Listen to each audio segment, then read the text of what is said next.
billahi syahida. Asyhadu an la ilaha illallah wahdahu la syarikalah wa asyhadu anna Muhammadan abduhu wa rasuluhu alladzi la nabiyya ba'da. Amma ba'du, ngahaturkeun nuhun ka DKM Ustaz Latif ya. Insyaallah jamaah Masjid Cahyati rahimakumullah, puji serta syukur tentunya kita panjatkan kehadirat Allah Subhanahu wa taala atas qudra dan iradahnya.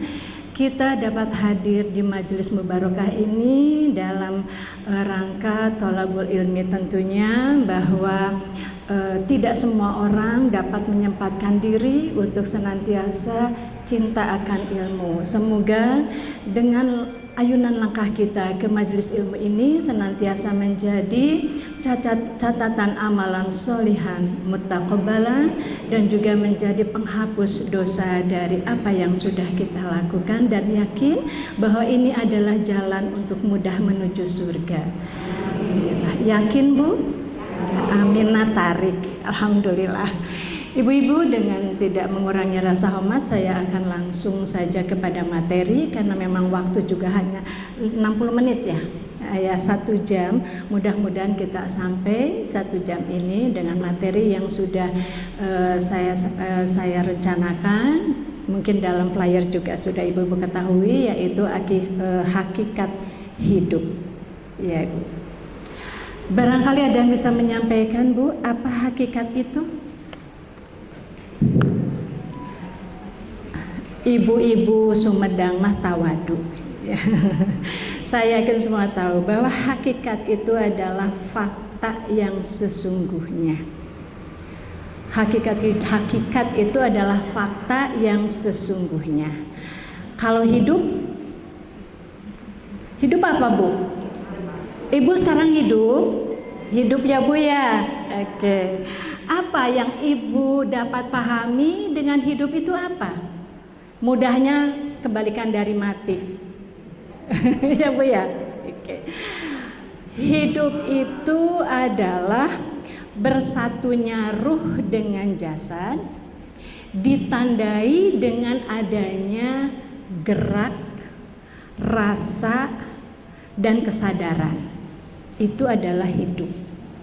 Jadi hidup itu bukan hanya yang kita pahami bergerak saja tanpa ada rasa, tanpa ada kesadaran. Ibu hadir di sini adalah menunjukkan bahwa ibu itu hidup.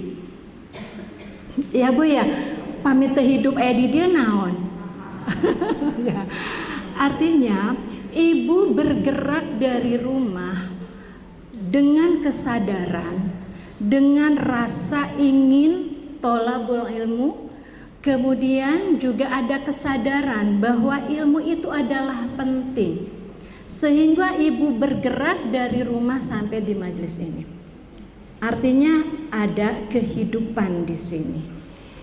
Nah, yang dimaksud dengan hakikat hidup di situ ada yang dimaksud dari apa yang akan kita bahas ini adalah kaitan dengan apa saja sih fakta yang sebenarnya tentang hidup. Kita tahu bahwa hidup itu adalah adanya gerak, rasa, dan kesadaran. Semakin tinggi geraknya, semakin tinggi kesadarannya, maka akan semakin berkualitas hidupnya. Jadi kualitas seseorang itu tergantung sejauh mana kesadaran, rasa, dan geraknya itu, maka itu akan menunjukkan, akan menjadikan manusia yang berkualitas. Ketika kita mengetahui bahwa hidup sekarang kita ini adalah hidup yang keberapa, Bu? Kita berapa kali hidup, berapa kali mati? 2 kali mati, 2 kali hidup. Sekarang adalah hidup yang pertama. Ya, pertama. Nanti akan ada hidup yang kedua. Ya.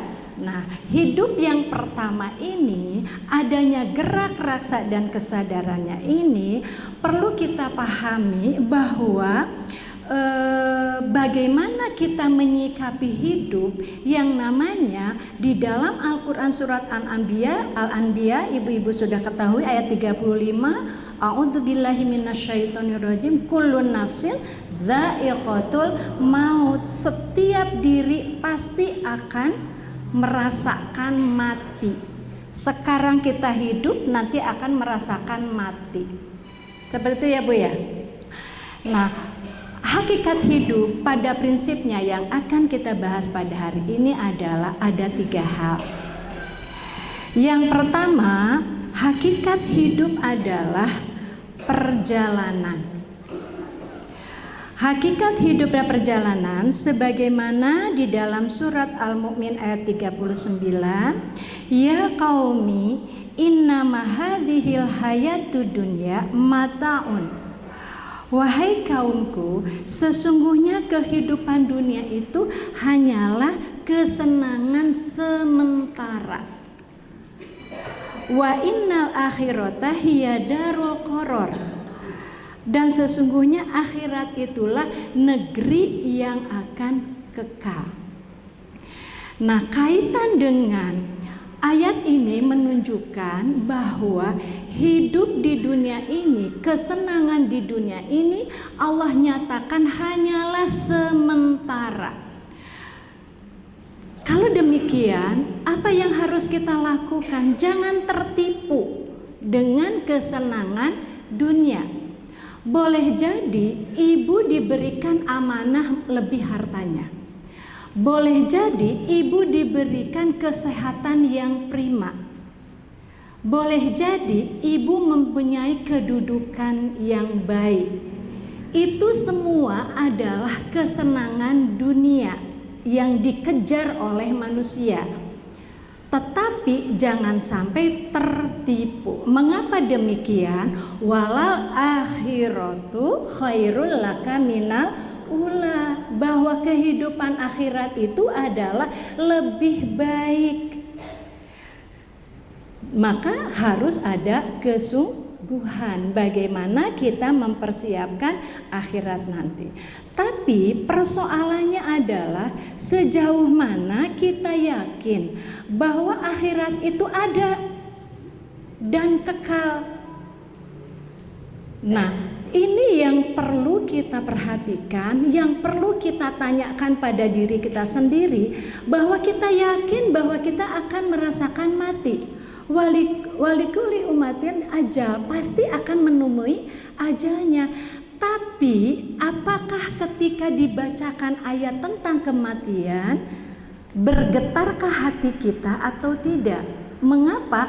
Karena di situ akan menunjukkan keyakinan kita, keimanan kita bahwa yakin bahwa kita akan ada kehidupan lagi yang akan kita pertanggungjawabkan. Nah, ini yang menjadi persoalan di kita adalah tidak kurang atau banyak orang yang tertipu dengan kehidupan dunia, lupa akan kehidupan akhirat. Sebagaimana halnya dalam kondisi Indonesia sekarang ya Bu ya. Para pejabat seperti apa yang sekarang kita ketahui, tentu ini adalah bagian dari yang perlu kita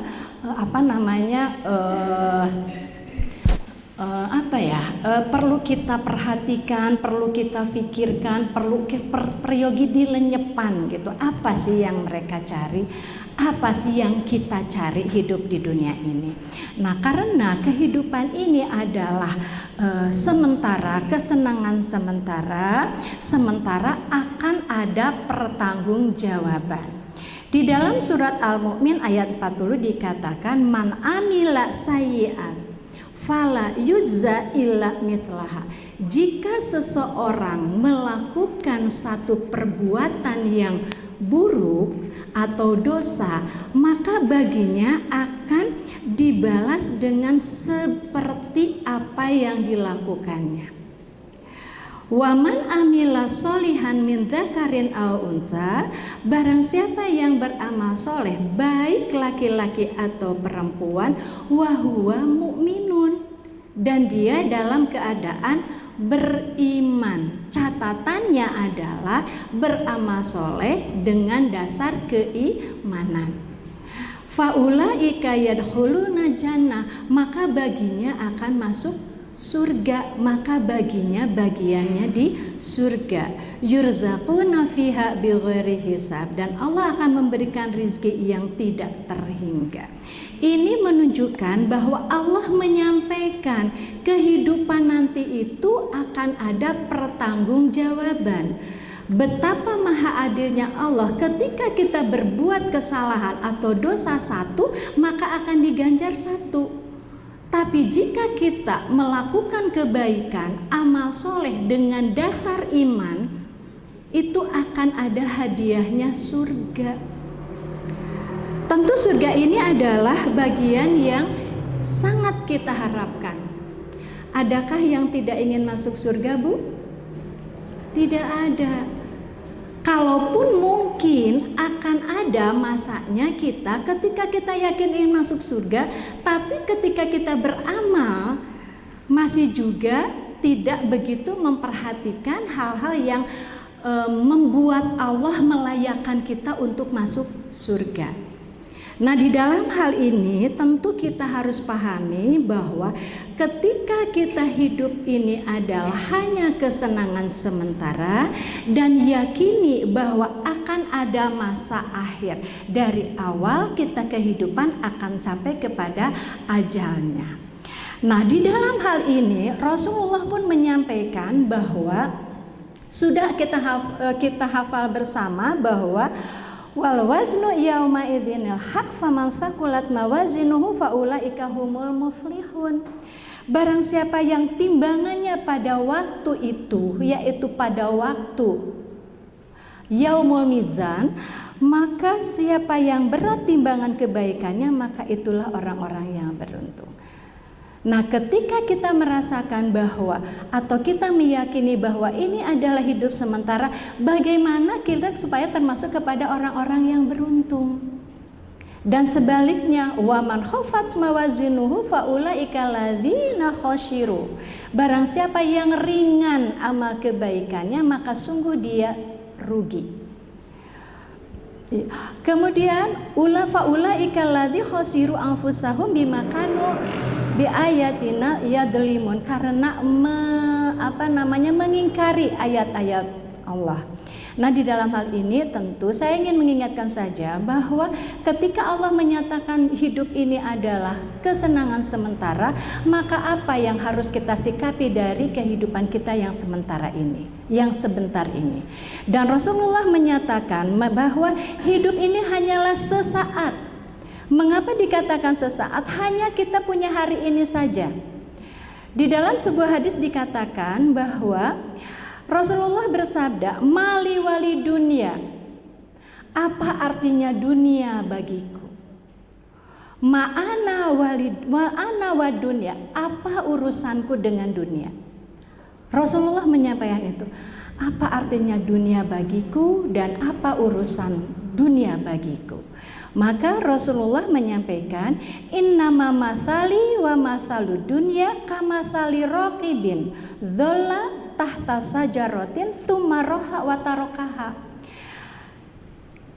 Perumpamaanku dengan dunia itu seperti seorang pengendara yang beristirahat di bawah pohon, kemudian beristirahat sebentar, kemudian meninggalkan. Di sini Rasulullah memberikan gambaran betapa sebentarnya kita hidup di dunia, seperti pengendara yang berteduh di bawah pohon. Sabaraha lamina, Bu? Ayah sajam paling lami, Bu, ya, ketika tidak dikejar waktu mungkin. Di sini Rasulullah menggambarkan betapa sebentarnya kita di dunia ini.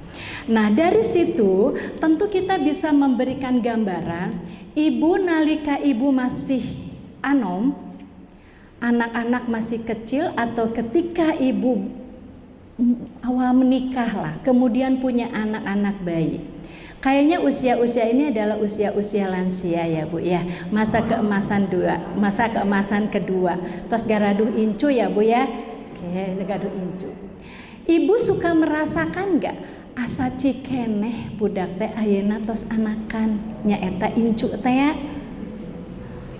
Suka merasa enggak bahwa teu karaos? Aya karaos teu Bu? Karaos asa anom keneh. Asa anom keneh gitu Bu? Alhamdulillah, jiwa boleh muda ya, jiwa muda, tetapi keimanan harus kuat ya. Ya, itu Rasulullah menggambarkan bahwa betapa sebentarnya kita hidup dunia. Bahwa kita ada 3 hari. Kita hanya punya hari ini. Hari kemarin sudah berlalu.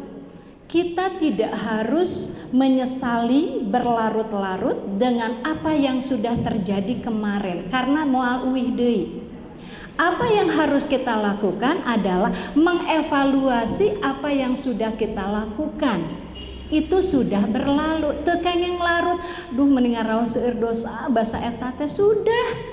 Tinggal tobat.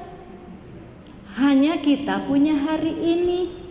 Maksimalkan hari ini karena besok kita tidak yakin bahwa kita masih hidup. Ibu yakin besok masih hidup? Wallahu a'lam. Jadi kita hanya punya hari ini, Bu. Bahkan Hasan Al-Basri mengatakan bahwa wahai manusia, sesungguhnya kalian hanyalah kumpulan hari. Setiap kali 1 hari hilang, maka akan hilang atau akan pulang pula sebahagian dirimu. Sim kuring parantos 63 tahun. Berapa hari ya Bu?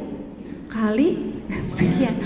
Artinya sudah 63 tahun itu sudah pulang. Entah walau a'lam, besok lusa atau mungkin hari ini kita tidak bisa menjamin keluar dari masjid ini kita masih hidup. Kemudian Rasulullah juga menggambarkan bahwa hidup itu adalah bagaikan musafir. Rasulullah sampaikan bahwa kun fi dunya ka'annaka gharibun. Jadilah kamu di dunia ini seperti musafir. Abirus sabil atau ibnus sabil. Artinya Rasulullah memberikan gambaran bahwa bagaimana kita menyikapi hidup ketika kita di dunia ini dinyatakan seperti musafir. Bagaimana musafir itu Bu? Apakah akan selamanya kita dalam perjalanan? Tidak. Kalau musafir itu pasti akan sampai, akan pulang ke tempat asalnya. Nah, Rasulullah gambarkan ini menunjukkan bahwa bagaimana kita menyikapi ketika kita menjadi musafir. Tentu pertama yang harus kita yakini bahwa kita pasti akan kembali. Kita sudah jauh, saya sudah jauh dari titik awal, sudah 63 tahun. Akan sampai kepada ajalnya wallahu a'lam. Tetapi ini masih ada kesempatan, kita adalah sebagai musafir. Bagaimana kita menyikapi hidup ini yang hakikatnya itu hanya sebentar.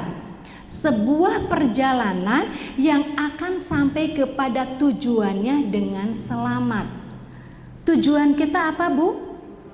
Ingin selamat dunia dan akhirat.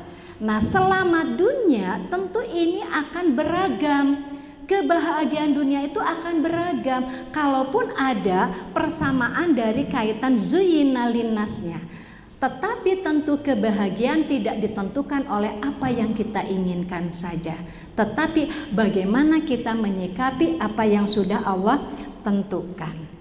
Nah, bagaimana kita menyikapi hidup ini ketika dinyatakan sebentar? Ada 3 hal yang perlu kita perhatikan. Yaitu yang pertama, jadikanlah Al-Quran sebagai peta perjalanan hidup kita. Ibu, kalau ibu akan menuju kepada satu tempat, ibu tidak tahu. Ibu sok muka naon? Google Map. Ya, Google Map dibuka eta teh Qur'ana kalau peta hidup kita. Nah, Google Map itu tentu harus dibuka dulu kan. Nah, peta hidup ketika kita ingin sampai kepada tujuan dengan selamat. Maka peta kehidupan itu adalah Google. Coba dibuka Google Map-nya. Itu adalah Al-Quran. Ibu-ibu di Dema Tangto selalu membuka Al-Quran. Ya, insya Allah. Dan tentu dipelajari, dipahami, kemudian juga diamalkan. Nah, yang kedua adalah ikuti maps-nya. Ada petunjuknya ya Bu ya. Petunjuknya apa? Belok kanan, 500 meter lagi belok kanan. Posisi tujuan Anda ada di sebelah kiri. Kan begitu? Itu adalah arahannya. Nah, itu adalah arahan Rasulullah, sunnah Rasulnya. Dalam Al-Quran dikatakan aqimus shalah, dirikanlah olehmu salat, warka'u wasjudu, rukulah, sujudlah. Dina Quran ayah henteu kumaha carana ruku. Tidak ada caranya sujud. Ada di dalam sunnah Rasul. Itu adalah arahannya, mapnya. Ya, map arahannya kita mengikuti. Pan ibu gak usah nurut ke Google. Sekian kilometer, ya kan belok kanan, belok kiri, nurut deh Bu. Nurut karena ingin selamat sampai tujuan. Kalaupun Google Map mah anggar sok muhun, sok nyasarkeun. Saya pernah juga ke satu pengajian pakai Google Map. Tinggal 1 menit lagi tapi buntu, ayana jalan papa. Jadi harus, nah itu kalau map artinya buatan manusia, tapi Al-Quran tidak akan mustahil salah. Kemudian yang ketiga adalah taati, patuhi, laksanakan perintahnya, tinggalkan larangannya. Jadi 3 hal ini yang harus kita lakukan ketika kita meyakini bahwa hidup di dunia ini hanya sebentar. Bagaikan pengendara yang beristirahat di bawah pohon, bagaikan musafir yang akan sampai kepada titik pulangnya. 3 hal ini ya Bu ya. Nah, kemudian yang kedua di Bujang Enggal Nawai, karena memang khawatir tidak sampai. Yang pertama adalah hidup ini adalah perjalanan. Ya Bu ya. Hidup ini adalah perjalanan, bagaikan hanya sebentar saja, bagaikan pengendara yang beristirahat di bawah pohon, bagaikan musafir yang akan sampai kepada tempat kembalinya. Apa yang harus kita lakukan adalah tentu kita sebagai seorang muslimah yang beriman adalah Quran sebagai Google-nya. Kita mencari tahu apa yang ada di dalam Al-Quran dan bagaimana petunjuk Rasulullah. Setelah tahu ada dalilnya, ada perintahnya, kemudian ada arahan dari Rasulullah, maka patuhi dan laksanakan. Kemudian yang kedua adalah hakikat hidup itu adalah ibadah. Sebagaimana yang dalam Al-Quran Allah menyatakan sendiri dalam surat Ad-Dzariyat ayat 56. Ibu Jezi apa? Ada Ibu Jezi di sini? Enggak ada. Ibu, surat Ad-Dzariyat ayat 56. Wa ma khalaqtul jinna wal insan illa liya'budun. Allah menyampaikan bahwa kami ciptakan jin dan manusia itu hanya untuk beribadah. Apa ibadah itu? Ibadah itu adalah tunduk, patuh, atau penghambaan diri secara totalitas. Menghambakan diri. Syekhul Islam Ibnu Taimiyah berkata bahwa kesempurnaan manusia adalah dengan merealisasikan al-ubudiyahnya atau penghambaan dirinya kepada Allah dalam segala aspek kehidupannya. Jadi pada prinsipnya, hakikatnya kita ini adalah hambanya Allah. Bagaimana sikap perilaku kita sebagai hamba? Tentu kita akan menjalankan apa yang diinginkan, yang disukai, yang diperintahkan oleh majikannya, dan kita akan melakukan, dan kita akan meninggalkan apa yang tidak disukainya, apa yang diperintah, dia akan melaksanakan apa yang diperintahkannya. Kemudian beliau juga melanjutkan bahwa ibadah adalah istilah segala sesuatu yang mencakup segala sesuatu yang dicintai Allah dan diridhoinya, baik itu perkataan maupun perbuatan yang tersembunyi maupun yang nampak. Jadi ibadah itu adalah ibadah hati, ibadah lisan, ibadah anggota tubuh. Hari ini kita berkumpul bersama dalam rangka beribadah. Semoga ini adalah menjadi catatan bahwa kita sedang menghambakan diri, sedang merendahkan diri di hadapan Allah dengan cara menjalankan perintah yang sudah ditetapkan oleh Allah, bahwa mencari ilmu itu adalah suatu kewajiban. Tetapi di sini dikatakan bahwa beribadah itu adalah segala aspek kehidupan. Hayatuna kuluha ibadatun.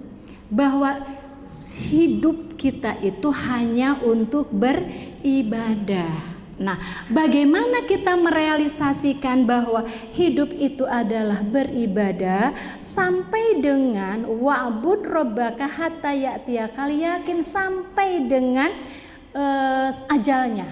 Kita beribadah, diwajibkan beribadah itu sampai akhir hayat. Yang ingin kita perhatikan, yang harus kita perhatikan adalah kaitan dengan ibadah apa saja sih? Kita sudah tahu tentunya ada ibadah mahdo, ada ibadah goer mahdo. Saya yakin kaitan dengan akidah ibu tentunya adalah akidah yang sudah selamat. Kemudian juga ibadahnya juga sahihah, tentunya seperti ya Bu ya. Kemudian akhlakul karimahnya juga. Tetapi tentu karena kita adalah manusia biasa, yazidu wa yanqus, iman kita kadang turun, kadang naik ya Bu ya, seperti itu. Maka ada yang perlu kita perhatikan adalah beribadah yang sepanjang hayat adalah kaitan dengan kita hidup berumah tangga. Ibadah kita itu bukan hanya sholat yang 5 waktu, saya yakin. Kemudian juga kaitan dengan sholat sunat, tahajud, tarakakantun ya Bu. Kemudian Senin Kemis juga tidak yakin kalau ibadah mahdoh nama. Tapi yang perlu kita perhatikan adalah kaitan dengan yang goer mahdoh, yang kehidupan kita yang kaitannya dengan hablum minanas. Hablum minanas ini yang sering kali menggelincirkan kita, kaitan dengan bagaimana kita mengabdikan diri kita kepada Allah melalui yang dicintai oleh Allah. Dengan siapa yang harus kita perhatikan? Tentu adalah orang-orang terdekat di keluarga kita. Bagaimana hablum minanas ibu teruji kaitan dengan ibadah ibu, yakin bahwa Allah Maha melihat, Allah Maha tahu. Pasti dicatat tahajud nama, pasti sanes kanten ibadah nama tos saya. Tapi kaitan dengan ibadah, iya, hablum minanasnya ini yang perlu kita perhatikan dengan orang sekitar kita. Pertama tentu yang masih punya orang tua adalah dengan orang tua. Yang masih punya suami dengan suaminya, yang masih punya anak dengan anaknya, yang sudah punya cucu dengan cucunya, dan kan ada juga dengan tetangganya, dengan kerabat kita. Itu perhatikan, jangan sampai justru kita tergelincir dikarenakan kaitan dengan hablum minanas. Hablum minallah tidak akan kita bicarakan di sini, tapi kaitan dengan hablum minanas perlu kita perhatikan. Bagi seorang anak tentu ibu adalah pintu surga. Bagi seorang istri, suami adalah pintu surga. Bagaimana kita khidmat terhadap suami sebagai jalan kita menuju pintu surga. Lalu bagaimana kita berhubungan dengan anak? Jadikah kita menjadi ibu yang dapat menjadi teladan bagi anak-anaknya atau tidak? Selama ini ibu tentu akan sangat menyayangi anaknya. Semua orang tua pasti akan menyayangi anaknya, tidak mungkin. Tetapi ada kalanya anak itu berbeda. Anak satu dengan yang lainnya berbeda. Anak putra opat rupi, putra 10 rupi. Ya, nah bagaimana kita menyikapi dari amanah kepada amanah yang diberikan oleh anak kaitan dengan Allah kaitan dengan anak, tentu ini adalah perlu perhatian kita bagaimana kita menyikapi itu semua. Ini perlu ada kajian khusus.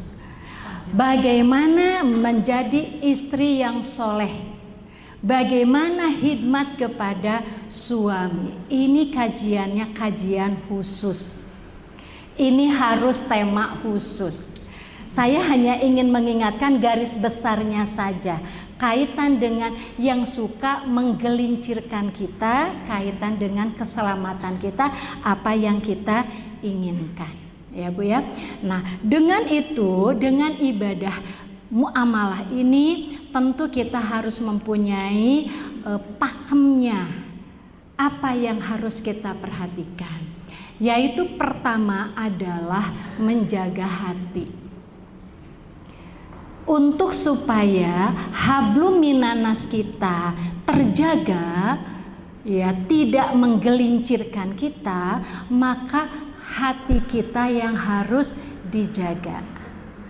Ya Bu ya. Kenapa kita harus menjaga hati? Karena hati yang akan menggerakkan semuanya. Menggerakkan dari apa yang tidak perlu kita lakukan, bisa kita lakukan ketika hati kita sedang marah. Ketika kita sedang sedih, tentu berbeda sikapnya dengan ketika kita marah. Ketika hati kita sedang bahagia, maka sikap kita pun akan berbeda. Nah, bagaimana kita mengelola hati ini? Ini adalah perlu adanya latihan. Latihan bahwa ketika hati ini ada keresahan, coba evaluasi, ada apa? Barangkali kita pernah melakukan dosa atau ada kesalahan apa yang sudah kita lakukan sehingga hati kita ini menjadi resah. Karena tidak mungkin ada keresahan manakala kita dalam kondisi baik-baik saja. Maksudnya dalam kondisi imannya kuat, ya Bu ya, itu akan senantiasa melahirkan ketenangan. Nah, ketika kita menghadapi berbagai karakter orang, tentunya ibu akan menghadapi berbagai karakter orang. Jangankan kepada tetangga atau dengan teman sejawat, anak-anak ibu saja berbeda. Ibu 10 anak, kasih teteh mah benten mayunanana sareng kasih aa. Bagaimana ibu bisa mengelola hati ini? Jadi supaya kita ini senantiasa dapat terjaga, maka kelola hati dengan sebaik-baiknya. Ketika kita sudah mengelola hati, kelola lisan. Jangan sampai lisan kita mengeluarkan hal-hal yang menyakitkan, hal-hal yang tidak harus kita lakukan. Kalau boleh saya ilustrasikan bahwa air ini adalah sangat bening sekali. Tetapi ketika ibu berikan ini setetes tinta, akan selalu bening atau tidak? Tidak. Kita bedakan ketika ini tetap bening atau ini ditambah dengan tinta. Ketika dikeluarkan, yang ini akan tetap bening, yang ini akan berubah. Itu adalah lisan kita. Jadi ketika kita dapat menjaga hati, otomatis kita pun harus bisa menjaga lisan. Lisan ini adalah bagian yang perlu kita perhatikan karena salamatul insan fi hifdil lisan. Keselamatan seseorang itu akan sangat tergantung bagaimana lisannya. Kemudian yang ketiga adalah jaga anggota badan kita, jaga gestur tubuh kita untuk senantiasa menjaga diri bahwa saya adalah orang yang beriman, orang yang memasrahkan diri kepada Allah. Maka apa yang kita lakukan tentu itu harus menggambarkan bahwa saya ini adalah hamba Allah. Ibu suka mendapatkan kekecewaan dari suami? Sering ya Bu ya. Sama halnya dengan suami juga suka mendapatkan kekecewaan dari istrinya. Ya Bu ya.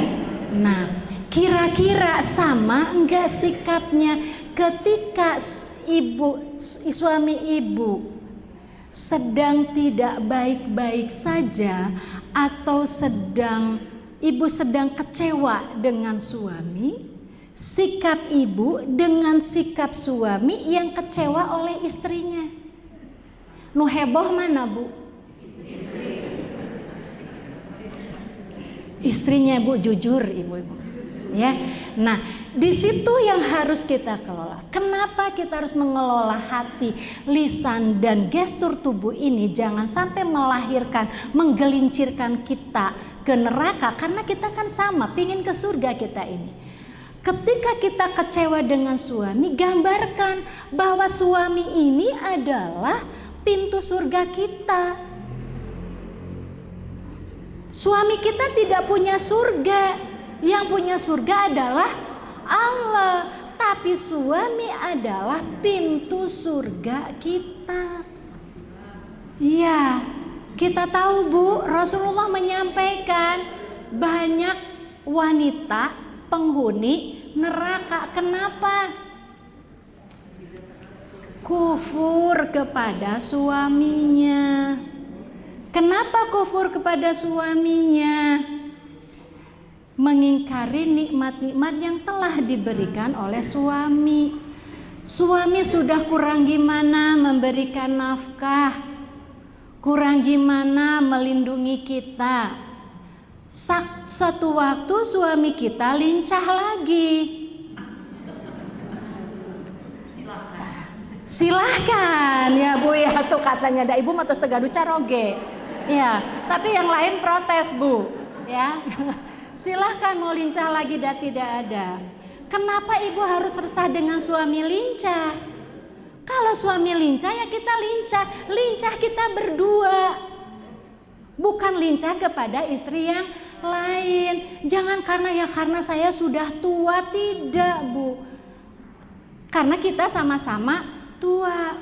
Bukan karena saya tidak punya suami ya Bu ya. Mohon maaf. Tapi ini adalah bagian yang memang sering kali saya mendengar atau sering ada curhatan dari para lansia itu yang sudah tidak siap melayani suaminya.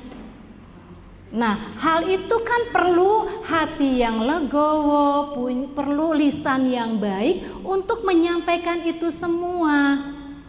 Tidak serta-merta akhirnya menjadi kiamat ya dalam keluarga atau misalnya adanya konflik yang berkepanjangan. Nah, ini kan hal yang sepele sebetulnya. Ketika suami kita misalnya saja sedang tidak peduli kepada kita. Osok Bu suami tidak peduli? Kadang-kadang atau sering? Ya, kita nuju pak-pikpak teh, mah deh, padahal nuju pak-pikpak di dapur. Apa yang kita lakukan? Keheula atuh ya nuju di dapur ke rariweuh teh naon atuh, kan gitu ya? Gitu teh Bu? Oh akur atunya bunya di mana-mana kayak sami di Bandung kayak gitu. Ya. Nah, itu kan artinya tidak terjaga hatinya. Ketika kita bahwa suami kita sedang membutuhkan kita, tinggalkan itu semua. Karena suami kita adalah pintu surga kita. Kalaupun tidak, bilih tutung, Ya bicara dengan baik-baik, lisannya terjaga gitu. Nah, ini kenapa saya mencontohkannya terkait suami ya, karena saya memang kan tidak punya suami sehingga mau tiasa menilai saya karena saya sudah tidak ada ya. Jadi kalau misalnya ada jadi Bu Yuli gitu ya. Enggak begitu ya, ya Bu ya. Ya. Nah, itu ya Bu ya. Atau dengan anak-anak juga sama ya. Anak-anak itu adalah amanah yang Allah berikan. Tidak layak kita untuk memukulnya. Tidak layak kita untuk mencubitnya, tidak layak kita untuk memurkainya, memarahinya. Apakah anak-anak kita selalu baik-baik saja, Bu? Tidak. Tidak. Tapi bagaimana kita menyikapi itu semua? Karena itu adalah bagian yang harus kita hadapi secara baik sesuai dengan arahannya. Bahwa sejauh mana sih kita dapat menyampaikan pesan-pesan moral atau pesan-pesan agama bagaimana harusnya seorang anak. Ini tentu tidak bisa dengan bahasa yang marah. Gimana kumaha sih digugahkeun ti tadi teh mani hararesa di titah salat oge. Di seblok makomo. Ya Bu ya, aya nu kitu nu nyeblok henteu. Tapi paling geus sababaraha kali digugahkeun. Marah kita, Bu. Asa kitu, Bu? Kira-kira anak kita sakit hati enggak ya? Sakit hati. Kira-kira kena enggak sih nasihat kita? Enggak. Janten bade naon bendu ge teu aya tapakna, capek, Bu. Nanti kita cepet tua karena memang kita sudah tua. Ya. Jangan, artinya coba dengan bahasa yang baik, sampaikan pesan itu. Karena kewajiban kita itu hanya mengingatkan. Kita tidak punya hak memberikan hidayah. Allah yang akan memberikan hidayah. Jadi yang harus kita lakukan adalah menyampaikan, mengingatkan dengan cara yang baik. Kalau kita mengikuti emosi, da janten damel kan ya Bu ya, ngagugahkeun deui, itu adalah bagian dari ibadah sebagai amal soleh. Ya, jadi apapun yang anak-anak kita ketika tidak sesuai dengan harapan kita, kita kembalikan ya Allah bahwa anak ini adalah titipan. Saya sudah mengingatkannya, sudah mendidiknya, semoga Allah memberikan hidayah, selesai. Tidak harus menjadi beban, karena anak itu akan membawa takdirnya masing-masing. Nah juga demikian juga Bu dengan tetangga. Tetangga itu akan menentukan kita masuk surga atau nerakanya. Iya, dapat menentukan. Kenapa? Karena tetangga itu orang yang terdekat dengan kita, Bu. Tetangga kita selalu baik nggak? Rupi-rupi Bu ya, ada yang baik, ada yang kurang baik, ada yang ngecelok wae, ari ngecelok mah pasihan Bu ya, ya.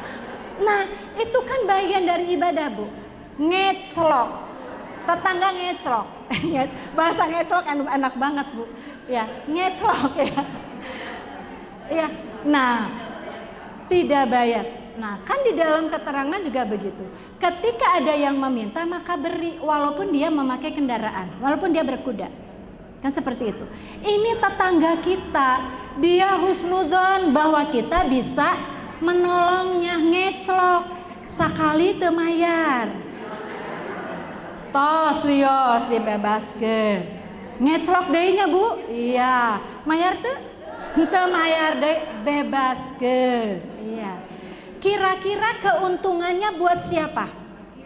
Nah, itu yang harus ada di hati kita. Ketika ada seseorang yang minta pertolongan kepada kita, pada prinsipnya keuntungannya buat kita, karena Allah yang menggerakkannya ke rumah kita. Alasannya, dalamun aya, lamun teu aya kan sok bingung, ya Bu ya? Begitu enggak? Aya wae rizkinya teh. Ketika kita membuka diri, karena kita ingin menolong, tapi ketika kita menahan, maka Allah akan tahan rizkinya. Ya, Nah, itu hal yang perlu kita perhatikan, bahwa kebaikan yang kita lakukan itu bukan kepada orang yang diberi kebaikan, tapi keuntungan adalah untuk kita sendiri. Kira-kira biasa begitu enggak, Bu? Biasa gitu tuh, Bu? Insya Allah ya, Bu ya. Atau biasa nama teh kitunya, Bu nya, eta geus datang deui, pasti eta menggeus ngecelok deui wae. Atau ayahnya, Bu nya, solehah ya, Bu ya, alhamdulillah. Semoga nggak begitu. Tapi memang itu adalah ujiannya, Bu ya. Ujiannya itu seperti itu. Karena memang nanti yang ketiga itu adalah hidup adalah ujian. Jadi hakikat hidup adalah ujian. Yang pertama apa, Bu? Hakikat hidup adalah perjalanan. Yang kedua hakikat ibadah. Yang ketiga hidup adalah ujian. Iya. Di dalam Al-Quran surat Al-Baqarah ayat 214 dikatakan, am hasibtum an tadkhulul jannah walamma ya'tikum mathalul ladzina khalau min qablikum masathumul ba'sa wad-dharra wa zulzilu hatta yaqular rasul walladzina amanu ma'ahu mata nasrullah ala inna nasrullah qarib. Apakah kamu mengira bahwa kamu akan masuk surga padahal belum datang kepadamu cobaan sebagaimana hanya orang-orang yang terdahulu sebelum kamu? Mereka ditimpa oleh malapetaka dan kesengsaraan serta digoncangkan dengan bermacam-macam cobaan, sehingga berkatalah Rasul dan orang-orang yang beriman bersamanya, bilakah datangnya pertolongan Allah? Ingatlah bahwa sesungguhnya pertolongan Allah itu amatlah dekat.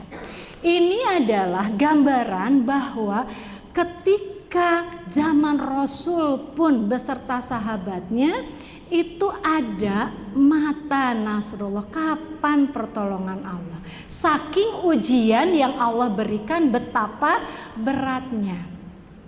Kita diberikan ujian tidak seberapa dengan apa yang Rasulullah rasakan.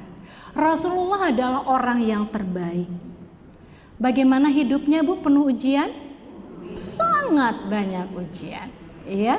Nah, dalam ayat tadi yang kita bacakan surat Al-Anbiya ayat 35, kullun nafsin dha'iqatul maut wa nabluukum bisyarri wal khair fitnah. Bahwasanya setiap diri pasti akan merasakan mati dan kami akan menguji kalian dengan kebaikan dan keburukan dan kebaikan sebagai fitnah. Wa ilaina turja'un, dan kepada kamilah kalian akan dikembalikan.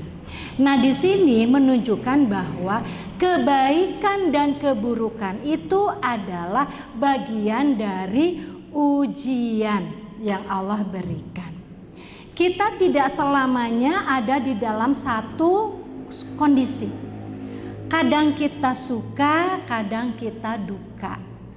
Kadang kita sedang luang rizki, kadang kita sedang sempit rizki. Kadang kita sehat, kadang kita sakit. Ini adalah semuanya bagian ujian yang Allah berikan kepada kita. Bagaimana kita menyikapi ujian itu tentu kita sudah pahami bersama, hanya ada dua, sabar dan syukur. Sabar dan syukur ini pada ujian kebaikan kedua-duanya pun harus ada. Dalam ujian keburukan kedua-duanya pun harus ada. Coba, ketika kita diberikan Allah sehat, harus apa, Ibu? Syukur ya, Bu ya? Alhamdulillah, bersyukur. Zaman Covid kita kena ku Covid. Bersyukur, Bu? Bersyukur. Di mana Ibu harus sabar? Di mana coba harus sabarnya? Kaitan dengan tidak kena Covid. Sabar dari menjaga hati dan lisan, tidak ada ujub. Jadi seolah alhamdulillah abdi mah teu keuna ku Covid teh. Sombong amat, ujub, takabur. Padahal itu pun bentuk ujian dari Allah. Iya, karena saha nu hoyong Covid, Bu. Alim sadaya naget, tapi qadarullah. Allah menakdirkan begitu. Dulu kita masih bisa lari, Bu. Ibu tiasa lumpat keneh? Tiasa, Bu? Tiasa, cenah. Aya nyeri tuur? Ya, usia-usia lansia itu sudah mulai aya darting, aya nyeri tuur, aya naon deh? Kolesterol, eta mah panyawat obrolan ibu-ibu itu teh. Ya, itu adalah bagian yang Allah tetapkan. Syukur dan sabar itu harus selalu ada. Ditakdirkan ibu teh gaduh kolesterol, atanapi asam urat, Bu. Tuangan tos mulai dikirangan pan, Bu ya? Iya. Ibu kedah naon hartosna? Kedah sabar. Ya kan? Sabar, Bu. Ari teu damang mah sabar, pan. Di mana kedah syukurna? Di mana kedah syukurna? Ya. Tak acan maut. Jadi di mana ya? Alhamdulillah mung asam urat bareh engkel wungkul tapi hirup keneh. Iya kan? Masih harus tetap bersyukur, Bu. Iya, jadi syukur dan kenapa ya? Tes. Habis baterai kali ya? Ada tes? Kena. Kakuping tak, Bu? Ya, baik. Syukur dan sabar harus tetap ada di dalam bagaimanapun kondisinya. Ya, bagaimanapun kondisi, kesabaran dan rasa syukur itu harus selalu ada. Jadi upami ibu sakit, ya ngalempreh, nah hanya tos ka dokter A, dokter B, dokter C, tapi teu damang-damang. Kalah we awis alandongna teh. Sabar enggak, Bu? Henteu eta teh, ya. Henteu eta teh, ya. Nah, hati-hati, seolah-olah kita menyebutkan bahwa dokter eta teh kedah ngadamangkeun, padahal hakikatnya fakta yang sebenarnya adalah Allah yang Maha Penyembuh. Tos ka dokter A dugi ka Z oge ketika Allah belum menakdirkan sehat moal damang. Jangan sampai lisan kita tidak terjaga. Lupa bersyukur. Alhamdulillah nyeri sampean teh ngan hiji tuur teh. Ya, pana hiji kana damang, Bu. Nu hiji syukur, nu hiji sabar. Ya, nah itu artinya kenapa kita harus senantiasa menjaga senantiasa mengingat atau merasakan bahwa betapa Allah itu luar biasa, Maha Rahman, Maha Rahim, dengan segala macamnya, bahwa itu adalah semuanya adalah untuk kebaikan kita semua, ya. Jadi dalam menghadapi ujian itu tentu apa yang harus kita lakukan adalah pertama kita ridho dulu, ya, terima dulu bahwa ini adalah biidznillah, atas izin Allah. Yakini bahwa ini adalah atas izin Allah. Jadi apapun ujian yang kita dapatkan, ujian keburukan, tadi sakit, kemudian ada ujian kebaikan, misalnya ibu diberikan kedudukan, jabatan, anugerah, Bu, anugerah dan musibah. Ya, anugerah dan musibah tergantung di mana kita bisa melihatnya. Katakan bahwa itu adalah capaian yang kita harapkan. Pasti itu menyatakan bahwa anugerah. Kita bersyukur kan, Bu? Nah, apa kita harus bersabar? Bersabar. Karena apa? Saya ini siapa? Ada yang begitu, Bu? Ada. Bahwa saya ini siapa? Saya adalah pejabat. Iya, karena diberikan amanah kedudukan akan menggelincirkan kita. Atau ditakdirkan Allah kita diberikan rizki yang lebih. Sama. Syukur dan sabar. Sabar di dalam memegang amanah itu. ya. Nah, ketika kita diberikan anugerah ataupun musibah, itu ridho yang pertama yang harus kita lakukan. Yang kedua adalah husnuzon, bahwa Allah tidak akan pernah membebani kita. La yukallifullahu nafsan illa wus'aha. Allah mau ngadolim, pasti Allah punya rencana lain. Husnudzon terhadap Allah, apapun yang kita rasakan. Ketika karena usia sudah lanjut, suami kita pun kadang lanjut juga. Ya Bu ya, ketika lanjut sok belikan. Non Bu, BBB belikan, boh, beser, atos, pohon nama belikan. Osok belikan, kenapa? Karena faktor usia. Dan kita pun sama Bu. Ya, kita pun sama. Cuman kita suka egois. Seperti kita itu adalah orang yang sempurna. Coba kita bercermin Bu. Ya, kita bercermin. Ketika ibu usia 25 tahun, cerminnya indah.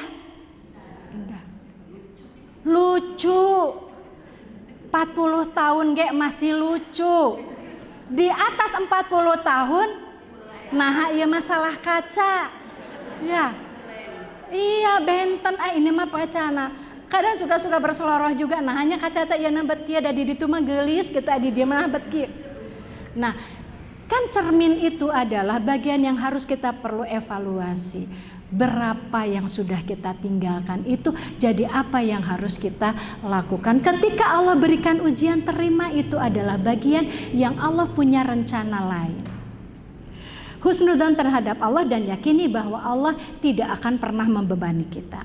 Yang ketiga adalah muhasabah. Coba kita evaluasi, ya, karena kata Allah wal tangdur nafsu ma qaddamat liwat. Coba kamu perhatikan apa sih yang sudah kamu lakukan untuk hari esok. Kita muhasabah. Oh, kenapa ya orang itu begitu sama saya? Barangkali saya yang salah. Nah, ini adalah bagian yang perlu kita evaluasi setiap hari, setiap waktu sholat. Setiap ba'da sholat, coba didekatkan evaluasi kita, muhasabah kita. Dari tadi ketika duhur sampai dengan asar tadi, apa yang sudah kita lakukan untuk bekal kita. Karena kita yakin hidup ini adalah sebentar. Ketika nanti setelah asar sampai maghrib, ketika maghrib coba kita evaluasi, apa yang sudah kita lakukan. Nah, ini perlu ada muhasabah, didekatkan dari setiap waktu. Muhasabah teh sanes satahun sakali, tapi perlu setiap waktu. Ya. Kemudian yang keempat adalah mengembalikan kepada Allah, ya, wa ilallahi turja'ul umur. Maka kepada Allah lah segala urusan kita serahkan. Jika kita dalam menghadapi ujian dengan 4 langkah itu, maka kita akan ringan apapun yang kita hadapi. Ridho dulu, ini semua biidnillah. Semua ini adalah atas izin Allah. Ya. Kedua adalah husnudzon, bahwa Allah tidak akan pernah mendolimi kita. Yang keempat, selalu muhasabah. Jangan-jangan ujian ini, cobaan ini adalah akibat dari kesalahan kita. Kemudian apa yang harus kita lakukan? Tentu segera kita istighfar, segera kita tobat. Maka selesai, Allah Maha penerima tobat, Allah Maha pengampun. Yang keempat adalah kembalikan segala urusan. Jangan pernah kita merasa bahwa karena saya urusan ini selesai. Tidak ada. Ketika anak kita berhasil, siapa dulu ibunya? Ada begitu, Bu. Siap saheula atuh emakna. Siapa dulu dong mamahnya? Lupa bahwa itu adalah atas takdir Allah. tidak punya daya upaya apapun. Jangan pernah ada kesombongan yang ada dalam hati kita, karena itu akan menggelincirkan kita. Yang perlu kita perhatikan ketika kita menghadapi ujian, seberapa cepat kita ingat kepada Allah, seberapa banyak kita meminta pertolongan kepada Allah, seberapa yakin kita Allah pasti akan menolong kita. Itu perlu kita segarkan dalam kehidupan kita sehari-hari. Apapun yang kita hadapi itu adalah segera kita ingat kepada Allah, kemudian kita minta pertolongan kepada Allah, dan kita yakin bahwa Allah pasti akan menolong kita. Parantosaep waktosna. Alhamdulillah Ibu, kalaupun sebetulnya saya itu barusan itu tos di ngebut karena biasanya tuh sampai 1,5 jam ya 1,5 jam. Tapi alhamdulillah, mudah-mudahan sasieun sabeunyeun barangkali ya Bu ya, tiasa aya candakeun Ibu ka bumi, barangkali tiasa kita bisa. Terutama saya mohon doa Bu, karena apa yang saya ucapkan ini adalah pada hakikatnya saya sedang memberikan nasihat pada diri saya sendiri. Semoga saya tidak termasuk kepada kabur maktan ya Bu ya. Mohon doa kepada ibu-ibu semua. Saya menyampaikan ini adalah untuk diri saya sendiri, dan saya doakan kepada ibu-ibu semua juga. Semoga ibu-ibu semua ada senantiasa di dalam bimbingan Allah, lindungan Allah, dan limpahan rahmat dari Allah Subhanahu wa Ta'ala. Barangkali Ibu demikian tilam kasono ti pribados. Tentunya ada hal-hal yang kurang berkenan, mohon dimaafkan. Apabila ada hal-hal yang itu adalah baik, mari kita sama-sama saling mendoakan saja. Semoga kita senantiasa ada di dalam husnul khotimah. Aqulu qouli hadza wa astaghfirullah li wa lakum. Allahu ya'khudhu bi aidina ila ma fihi khairul lil Islam wal muslimin. Wassalamualaikum warahmatullahi wabarakatuh.